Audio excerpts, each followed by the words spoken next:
Les premières lueurs de l'aube commencèrent à apparaître dans le ciel. Le soleil n'allait plus tarder à se lever. La fatigue matinale, celle qui vient aux premières lueurs du jour quand la nuit est passée à veiller, se fit sentir dans toute l'assemblée. Tous regardaient la mer en silence, assis dans le sable. Pyrrhus était couché sur le dos et regardait les étoiles s'éteindre une à une. « Mes amis, je vais maintenant vous quitter. J'ai aimé cette nuit passée avec vous.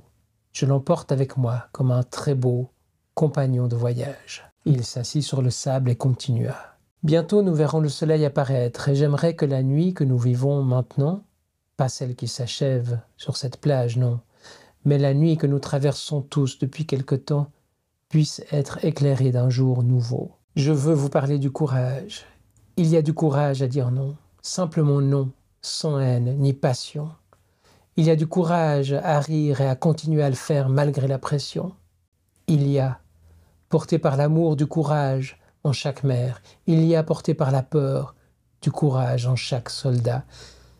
Il y a du courage à devenir celui que tu es vraiment, plutôt qu'à te laisser aller à ce que les autres veulent te voir devenir. Il y a du courage à parler ta vérité à voix haute.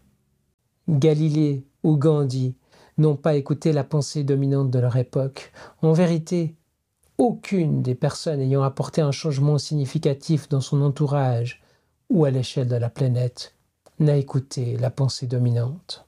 Le courage réside dans l'indépendance. Parlez votre voix et dites le fond de votre cœur et vous serez moqué et traîné dans la poussière. Et même, si vous vous trompez, vous pourrez vous relever, épousseter vos habits et parler à nouveau du fond de votre cœur.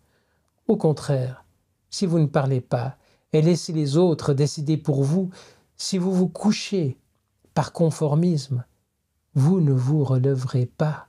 Les paillassons n'ont pas de jambes.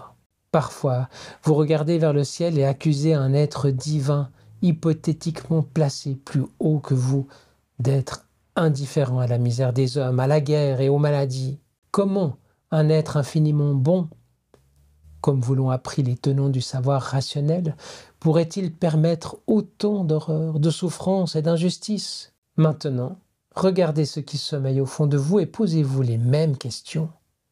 Pourquoi permettez-vous tout ceci? N'attendez pas que la leçon vienne d'en haut ou d'ailleurs.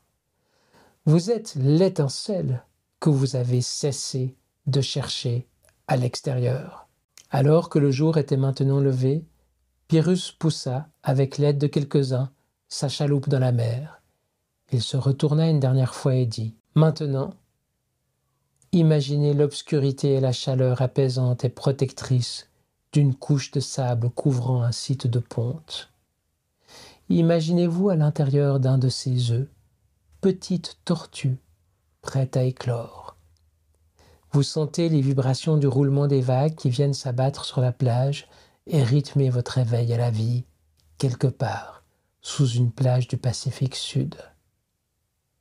Sans que vous sachiez pourquoi, vous allez percer votre coquille molle, émerger du sable et vous diriger vers l'océan gigantesque, avec entêtement. Proie des oiseaux et des crabes, vous n'avez que peu de chances d'atteindre les vagues qui ont rythmé votre incubation. Vous serez en danger à chaque étape de votre longue vie. Vous êtes pourtant un des animaux les plus anciens de notre planète et votre fragilité est à la mesure de votre robustesse. Vous serez un jour peut-être un des plus fiers vaisseaux que les océans ont portés. Il rama jusqu'à ne devenir qu'un petit point perdu sur la ligne d'horizon. Bien des années après sa disparition, des voyageurs continuent à l'apercevoir ramer, seul sur les flots, avec son cercueil comme unique compagnon.